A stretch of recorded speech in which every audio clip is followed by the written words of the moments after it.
Yan! Good morning, good afternoon, good evening mga Calvin. Kung anong oras mo mapapanood itong ating vlog na to, eto mag-update tayo. Yung mga dadalhin natin sa Bukawi Pet Market mamayang madaling araw. 2:30 AM ay aalis na tayo mga Calvin. At update, meron tayong mga bababang mga possible dan, possible OPA. At yung mga iba ay split OPA, possible dan. Ipapa-DNA natin yan by next week kay Pet Shop ni Bricks. Soon, sila po ang i-out natin at para sigurado ang gender nila at hindi na po tayo possible ka, possible hen with DNA na po yung mga ibon na i-out po natin para naman po legit ang kanilang gender mga Calvin. Kaya yan i-update lang natin yung mga dadalhin natin sa Bukawi Pet Market. Kaya sa mga nag-order sa atin at mga naka-reservation ngayon, bukas kita-kits po tayo mga Calvin. Kaya bago ang lahat, ipapasok lang natin ang ating intro.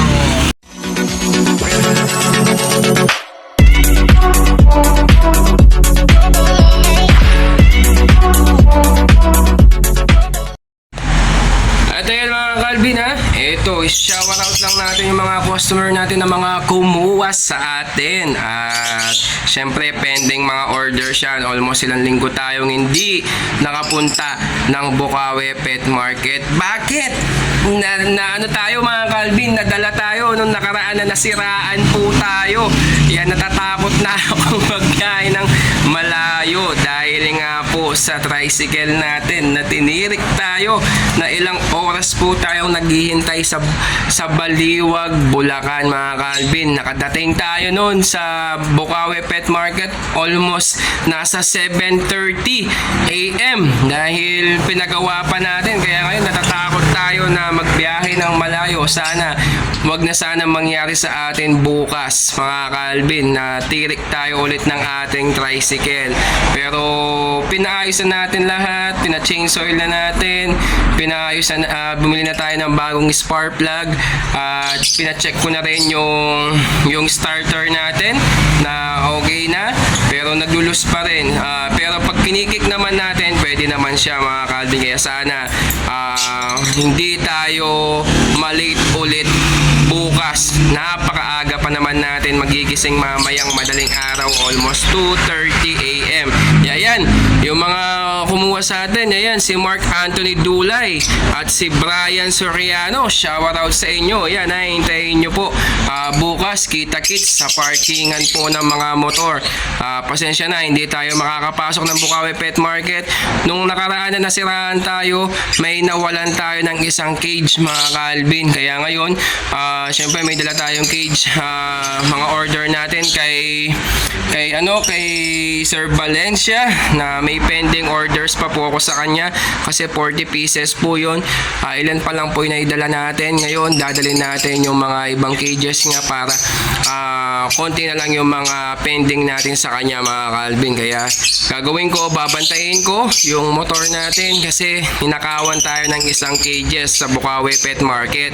Kaya nung time na binigay natin yung iniwan natin yung mga tricycle natin, nakasabit yung mga cages natin sa tricycle.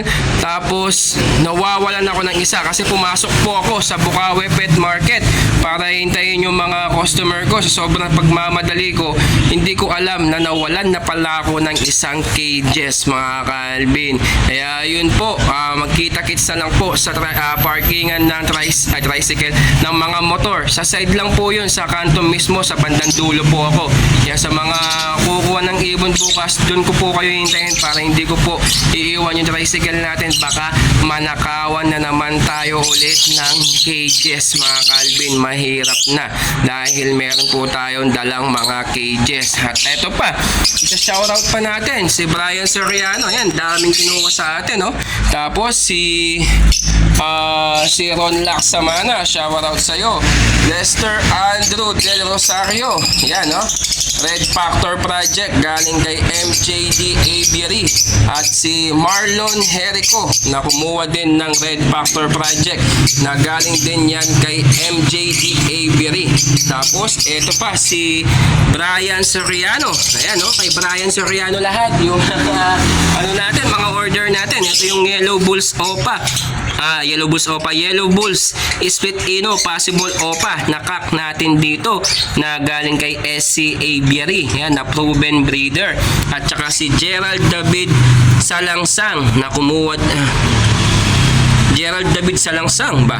Parang hindi sa kanya to titignan ko, parang hindi ano to sa kanya.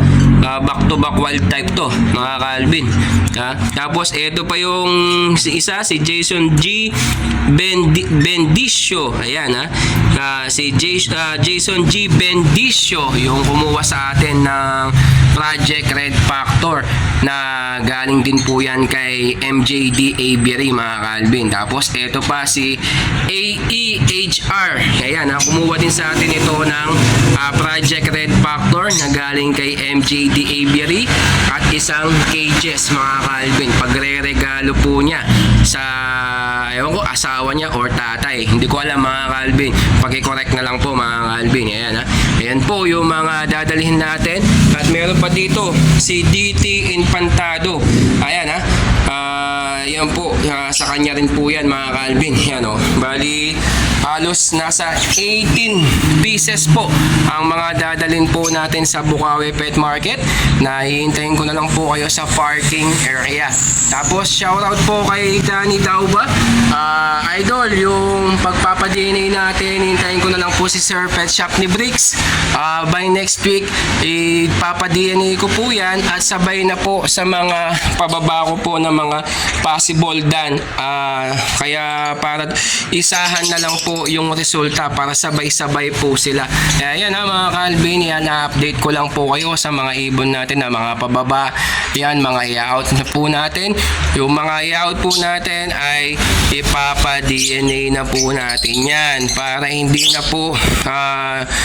po tayo pabalik-balik. Minsan mayroong mga same cock, same hen, yung mga binibigay sa atin ng mga breeder. Syempre hindi natin alam na kahit sa kapakapala yan, hindi accurate po yung sa pagpe-pelvic. Kaya mas maganda na ipa-DNA natin, lalong-lalo na kaya yung mga iba ayaw na magpa-DNA dahil napakamahal po ng DNA ngayon, 370 pesos. What if kung opa lang yung ibon mo, binili mo ng 500 pesos, tapos ipapa-DNA mo pa yan, nasa almost 740 pesos ka pa. Diba, mga Calvin? Kaya syempre kung mga matataas na mutation yung mga ibon natin, mataas yung presyo, yun po yung mga ipapa-DNA po natin para naman po legit po yung karga po nila, legit ang karga, legit po yung gender po nila, mga Calvin. Kaya yan lang po yung mga updated natin sa mga customer natin na kumuha at mga subscriber natin at mga patuloy na kumukuha sa atin. Maraming salamat, mga Calvin. Kaya nga sabi ko, mabuhay kayo hanggat gusto nyo, mga Calvin. Kaya kita-kits sa Bukawi Pet Market, sa motor parking area po, mga Calvin. Kaya stay tuned lang po kayo lagi sa ating YouTube channel. Kung bago ka pa lang sa ating channel, huwag mong kalimutan mag-like at mag-subscribe at i-click mo yung notification bell button natin para lagi kang updated sa ating YouTube channel.